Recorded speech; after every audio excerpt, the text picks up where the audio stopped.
السلام علیکم ناظرین، میرا نام علیزے ہے۔ میری عمر 16 سال ہے۔ میری فیملی ٹوٹل 5 افراد پر مشتمل ہے۔ میری امی ابو، میرے چاچو جان، میں اور میرا ایک چھوٹا بھائی۔ میرے چھوٹے بھائی کی عمر 14 سال ہے اور وہ میٹرک میں پڑھ رہا ہے۔ میں نے BA کر لیا تھا اور اس کے بعد گھر کے کام کاج میں حصہ لیتی تھی۔ میری امی کافی بوڑھی ہو چکی تھی اور ان کی عمر تقریباً 45 سال کے نزدیک تھی۔ اب وہ بھی تقریباً 50 سال کو پہنچنے والی تھی، اس لیے میں گھر کے کام کاج میں امی کا ساتھ دیتی تھی۔ ابو لکڑی کا کام کرتے تھے اور ابو فرنیچر وغیرہ بناتے تھے، اس لیے ہمیں وہاں سے اچھے پیسے آ جاتے تھے۔ میرا چھوٹا بھائی میرا کافی خیال رکھتا تھا اور وہ میرے ساتھ اسکول جاتا تھا۔ میں اس کے ساتھ گھر میں فرینڈلی ماحول رکھتی تھی اور کبھی بھی اس کے ساتھ ایسا کچھ نہیں کیا تھا۔ میرے چاچو جان ہمارے پاس ہی رہتے تھے۔ میرے چاچو کی عمر بھی 25 سال ہے اور میرے چاچو بھی شادی شدہ نہیں ہیں۔ میرے چاچو کو کوئی بھی لڑکی پسند نہیں آتی تھی کیونکہ چاچو بہت خوبصورت تھے اور ابو نے ان کو بہت سی لڑکیاں آفر کی، لیکن چاچو ہر لڑکی کا رشتہ انکار کر دیتے تھے اور کہتے تھے کہ جب میرا دل کیا میں شادی کر لوں گا۔ چاچو کی عمر 25 سال ہو چکی تھی اور 2-3 سال سے ابو چاچو کے پیچھے لگے ہوئے تھے۔ چاچو تھے کہ گھر میں ہی پڑے رہتے تھے اور کوئی کام کاج نہیں کرتے تھے۔ ہماری 5 ایکڑ زمین تھی اور چاچو زمین سنبھالتے تھے اور ابو اپنا کاروبار کرتے تھے۔ ابو کو فرنیچر کے بہت سارے آرڈر آتے تھے تو ابو رات کو بھی دکان پر ہی رہتے تھے۔ میں، امی، چاچو اکثر گھر میں ہوتے تھے۔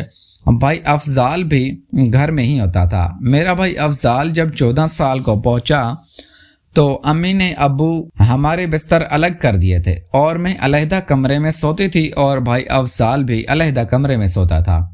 چاچو اوپر والے پورشن میں رہتے تھے کیونکہ چاچو نیچے کم ہی آتے تھے۔ میں کھانا وغیرہ چاچو کو دینے جاتی تو چاچو میرے پاس بیٹھ جاتا اور کافی ہنسی مذاق کرتے تھے۔ میں بھی چاچو کو باپ کی طرح ہی سمجھتی تھی، لیکن مجھے نہیں پتا تھا کہ چاچو میرے اوپر ایسی نظر رکھتے ہیں۔ ایک دن میں چاچو کو اوپر کھانا دینے گئی تو چاچو موبائل پر کچھ دیکھ رہے تھے۔ چاچو مجھے بھی وہ دکھانے لگے تھے، وہ غلط کام تھا۔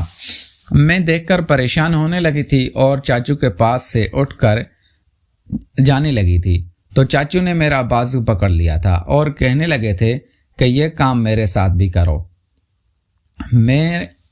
میرے چاچو کو منع کیا لیکن چاچو رک نہیں رہے تھے اور مجھے مجبور کر رہے تھے۔ مجبور ہو کر میں نے بھی چاچو کا ساتھ دینا شروع کر دیا تھا، لیکن مجھے نہیں پتا تھا۔ میں نے نادانی میں چاچو کے ساتھ وہ سب کچھ کر لیا تھا۔ میں یہ پہلی دفعہ کر رہی تھی اور میری کافی سہیلیاں بتاتی تھی کہ اس طرح کام کرنے کے ساتھ بہت راحت ملتی ہے۔ میں نے بھی وہ کام پہلی دفعہ چاچو سے کر لیا تھا۔ اب میں چاچو سے چھپ چھپا کر گھر میں رہتی تھی اور مجھے چاچو سے کافی شرم آتی تھی۔ میں گھر میں اب زیادہ بات چیت بھی نہیں کرتی تھی۔ امی کو شک ہو گیا تھا کہ مجھے کیا ہو گیا ہے۔ ایک دن امی میرے سے پوچھنے لگی تو میں نے کہا امی میری شادی کر دو۔ امی بھی حیران ہونے لگی تھی اور امی نے ابو سے بات کی تھی۔ امی نے جب ابو سے بات کی تو ابو بھی مان گئے تھے اور انہوں نے میرے لیے کوئی رشتہ ڈھونڈنا شروع کر دیا۔ میری شادی کرتی تھی۔ اب مجھے جلدی تھی کہ میرے شوہر میرے چاچو والا کام ہی کریں کیونکہ میں اس کام کی تجربے کار ہو چکی تھی اور میرا بھی دل کرتا تھا کہ میں وہ کام پھر چاچو کے ساتھ کروں، لیکن میں بیاہ کر سسرال آ گئی تھی اور اب شوہر ہی میرے اوپر حق رکھتے تھے اور وہی میرے ساتھ وہ کام کرتے تھے۔ مجھے وہ کام کرنے کے بعد کافی راحت ملتی تھی۔ پیارے دوستو، اگر آپ کو یہ ہماری کہانی پسند آئی ہے تو اس ویڈیو کو لائک کر کے چینل کو لازمی سبسکرائب کریں۔ ملتے ہیں اگلی ویڈیو میں۔ Thanks for watching.